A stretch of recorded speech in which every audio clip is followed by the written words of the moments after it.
Hello, I'm Fiona McKean from Solution Centered Hypnotherapy.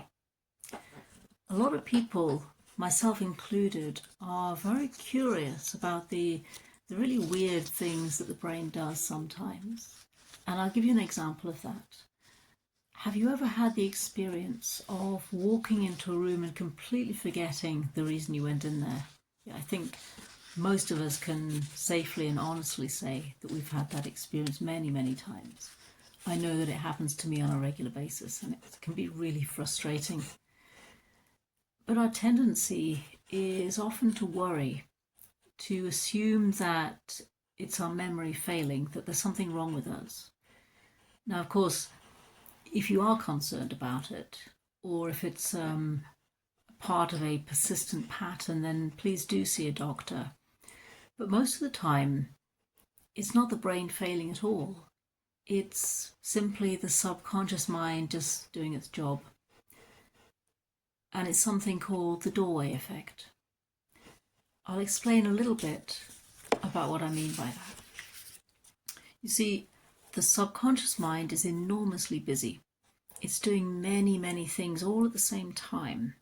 So if it can compartmentalize, or to create a shortcut by matching a physical environment with a particular thought or action or behavior, then it just doesn't have to work quite so hard. It's much easier for it to manage things. So the brain tends to process information in chunks, to file activities and information within a boundary or a physical space or a context.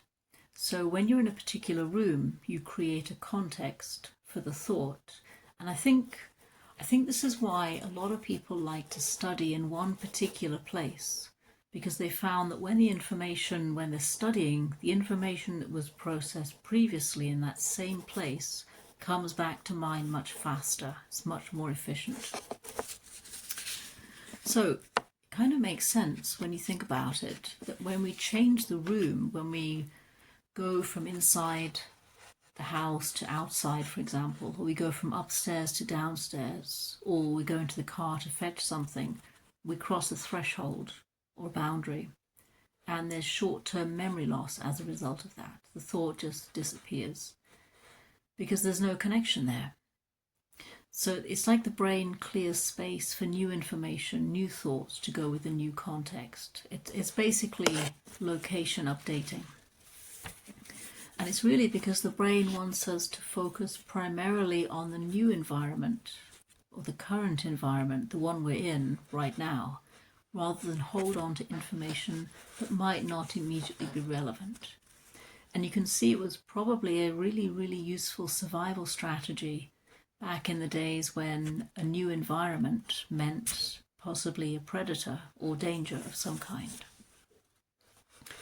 It also tends to happen when we're stressed or distracted, or when the new environment is very different from the old one, the one we've just left. For example, if you're going from inside the house to the garden, for example.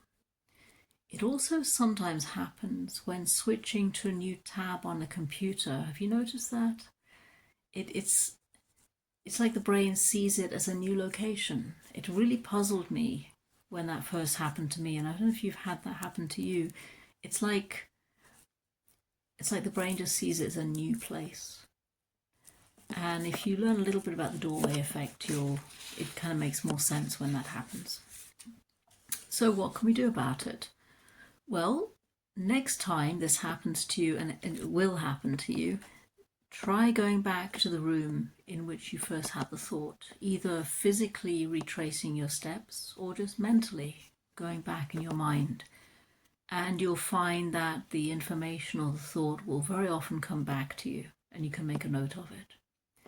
You can also repeat the information to yourself, like put the kettle on, fetch the keys, look up the best Italian restaurants in York, whatever it is, as you cross the boundary, as you move from one place to the other, or if you're just moving, putting your hand on the mouse, moving it to opening up a new tab, for example. Just say it to yourself in your mind as you do that. Sometimes even touching the doorway as you pass through it with the thought in your mind can anchor it a little bit more effectively, a little bit more firmly. So give those a try, see which ones work best for you, and just let me know in the comments below which is most effective. And I'd also love to hear if you have another tried and tested technique to work around the doorway effect. Okay, great. Thanks for listening. Bye-bye.